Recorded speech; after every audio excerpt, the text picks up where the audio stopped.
For decades, intelligence planners believed that with enough satellites, drones, and digital surveillance, nothing on Earth could truly remain hidden. The modern battlefield, they argued, had no shadows left. But somewhere beneath the jagged mountains of Iran, that assumption began to crack. It started with fragments, thermal anomalies that appeared and disappeared, supply convoys that seemed to vanish into bare rock, and construction contracts quietly routed through front companies. Analysts in Washington noticed the pattern first. The signals were faint, inconsistent, almost ghost-like. But they pointed to something deeply unsettling. Massive underground activity that refused to reveal its true scale. What made the mystery more disturbing was the location. The suspected sites were buried under layers of granite and reinforced concrete, far deeper than traditional military bunkers. Standard bunker-busting calculations suggested these facilities were designed not just for protection, but for invisibility. Inside classified briefings, the theory gained traction. Iran, long experienced in underground engineering, appeared to be building a new generation of hardened tunnel complexes. These were not simple storage depots. The layout pattern suggested multiple entrances, internal rail systems, and blast door compartmentalization. In short, these were underground fortresses. Satellite imagery teams grew increasingly frustrated. High-resolution optics could spot missile launchers on desert roads, but these tunnels revealed almost nothing. Even advanced radar mapping struggled against the depth and geological shielding. From orbit, the mountains looked quiet, too quiet. That's when the phrase began circulating among analysts: ghost sites. The concern wasn't just about what was hidden underground. It was about mobility. Intelligence reports suggested that some tunnel networks might connect to remote valleys dozens of kilometers away. If true, materials, or even personnel, could move entirely out of sight. By late autumn, the situation had escalated enough to trigger contingency planning. Military strategists were tasked with answering a difficult question. What if satellites truly couldn't see the full picture? The proposed solution was risky but direct: boots on the ground. Special operations planners began sketching scenarios that had not been seriously considered in years. Instead of relying solely on remote surveillance, they would send reconnaissance teams close enough to verify what lay beneath the mountains. The mission would be surgical, deniable, and extremely dangerous. Because there was another unsettling detail buried in the intelligence stream. Several intercepted communications hinted that the tunnel complexes were not merely defensive. Some appeared to be structured to trap intruders, complete with choke points, blast gates, and internal kill zones. If commandos entered without perfect mapping, they could find themselves sealed underground with no clear exit. Still, uncertainty was worse than risk. Within secure briefing rooms, the decision hardened. If the underground network truly existed, someone had to see it with human eyes.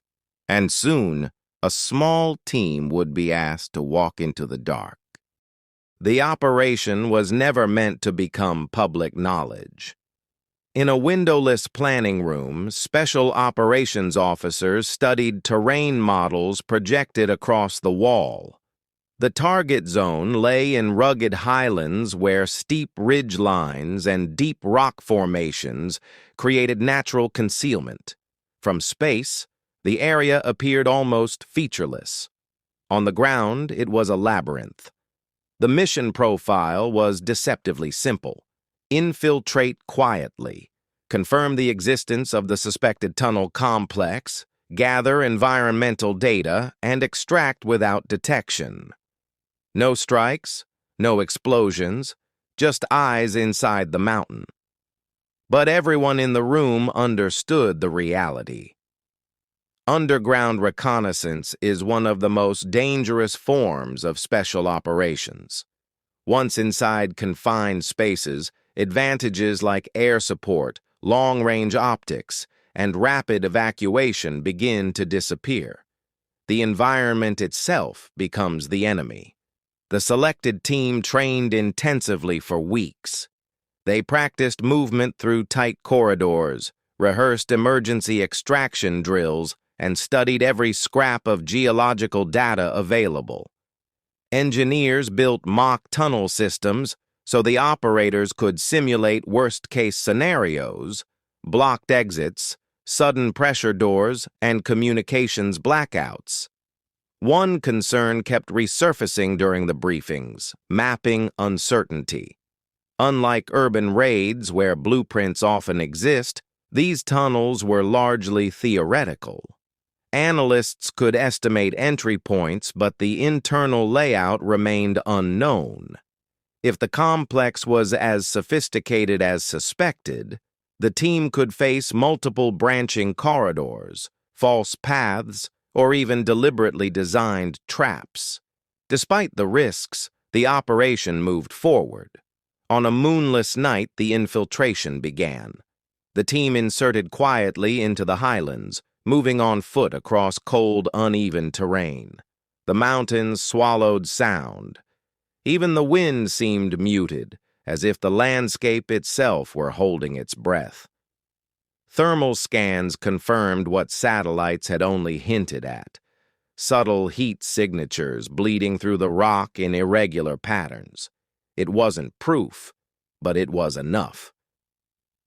Hours later, the team reached the suspected entry zone. At first glance, there was nothing unusual, just weathered rock and shadow. But closer inspection revealed faint geometric cuts in the stone, too precise to be natural. Hidden behind a camouflaged rock face, they found it: a reinforced tunnel entrance, partially sealed but unmistakably engineered. The ghost site was real. With careful precision, the team breached the outer access point and slipped inside. Immediately, the environment changed. The air was cooler, filtered. The tunnel walls were reinforced with smooth concrete, and most telling of all, the passage extended far deeper than initial estimates had predicted. Radio signals began to weaken. As the operators advanced, their handheld mapping tools struggled to maintain a clean picture. Branching corridors appeared ahead. Heavy blast doors were embedded at intervals along the walls. Then came the first sign of real danger: motion sensors. The team had just stepped into a system that was very much awake. The moment the motion alert flickered across the team's scanner, the atmosphere inside the tunnel shifted from cautious to critical. This was no abandoned facility, no unfinished construction site. The network was active, monitored, and possibly designed with intruders in mind. The team froze in place, every movement suddenly deliberate. Their commander signaled for electronic countermeasures. A quiet pulse of interference rolled through the corridor, attempting to confuse any automated detection systems. For a few seconds, the sensor warning dimmed, but not completely. They pressed forward anyway. Turning back now would leave too many questions unanswered. The deeper they moved, the more sophisticated the tunnel became. Overhead, lighting strips, currently dimmed, ran in clean lines along the ceiling. Reinforced blast doors, far heavier than typical bunker designs, stood at intervals. Some were partially open, revealing secondary passageways that twisted deeper into the mountain. It was becoming clear this wasn't just one facility, It was a network. Mapping devices began to struggle more severely. The density of rock, combined with the complex internal structure, distorted the digital models. What appeared as straight corridors on the screen sometimes revealed subtle bends in reality. Depth readings fluctuated. Then came the most unsettling discovery. The tunnel layout wasn't random. It showed signs of defensive architecture, narrow choke points followed by wider chambers, sharp turns that limited long sight lines, and reinforced overhead sections positioned at key intersections. These were classic features of controlled engagement zones. In simple terms, the tunnels could be turned into a trap. The team commander made the call to collect rapid environmental samples and begin withdrawal planning. They had enough confirmation. The ghost network existed, and it was far more advanced than previously believed. But the mountain had one more surprise. Without warning, a deep mechanical vibration echoed through the tunnel walls. For a split second, no one moved. Then the sound came again, closer this time. Somewhere deeper in the complex, heavy doors were shifting. The team's exit route flashed red on their navigation tablets. Sections of the tunnel behind them were beginning to seal. Whether triggered by their presence or by automated scheduling, no one could immediately tell. But the implication was chillingly clear. The network had the ability to isolate internal zones on command. The operators accelerated their movement, now transitioning from stealth to controlled urgency. Every second underground increased the risk of full containment. Radio contact with Overwatch became patchy. Above ground, support teams watched signal strength dip dangerously low. The mountain was swallowing the transmission. Inside the tunnel, the team reached the first major junction on their planned exfil route, only to find a blast door slowly descending. The trap, intentional or not, was closing. The descending blast door moved with terrifying calm. Hydraulic systems hummed as the reinforced barrier lowered inch by inch, sealing the corridor the team had used to enter. The operators didn't wait for confirmation. They sprinted. Years of training took over. One operator slid forward and jammed a portable wedge device beneath the door's edge. The metal screamed under pressure but slowed the descent just enough. "Move!" One by one, the team slipped under the narrowing gap.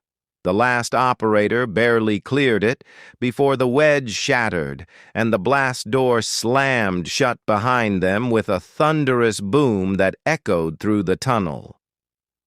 Silence followed. For the first time since entry, the reality fully set in. The underground network was not just deep, it was actively controlled. Whether the door closure had been triggered by sensors, automated security cycles, or human operators remained unclear. But the message was unmistakable. These tunnels were built to survive, and possibly to contain. The team pushed toward the primary exit route, moving fast but controlled. Their mapping systems were now degraded by nearly 40%. Signal interference intensified the deeper they moved toward the outer access corridor. Above ground, Overwatch teams tracked only intermittent bursts from the Commandos' transmitters. Satellite support, so dominant in modern warfare, was almost useless here. The mountain's dense geology and engineered shielding reduced visibility to fragments. This was exactly the scenario planners had feared. As the operators approached the outer tunnel segment, they encountered one final obstacle. The main access passage had partially shifted. Internal blast segmentation had altered airflow and pressure, causing debris to scatter across the floor. Time was running thin. Working quickly, the team cleared the obstruction and reached the concealed exit point. Fresh night air rushed in as they breached the outer seal. Only then did full communication snap back to life. Extraction proceeded rapidly. Within minutes, the team was moving away from the highlands, leaving the silent mountain behind. Back in secure debriefing rooms, analysts studied the recovered data with intense focus. The findings confirmed their worst suspicions. The underground complexes were deeper, more compartmentalized, and more technologically integrated than previously assessed.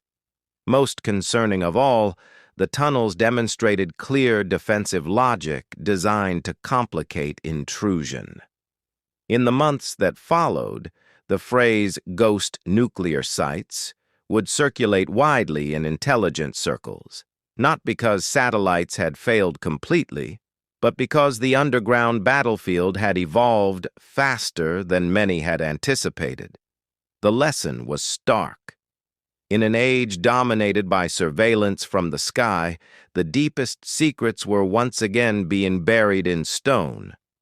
And somewhere beneath the mountains, the tunnels remained, quiet, hidden, and very much alive.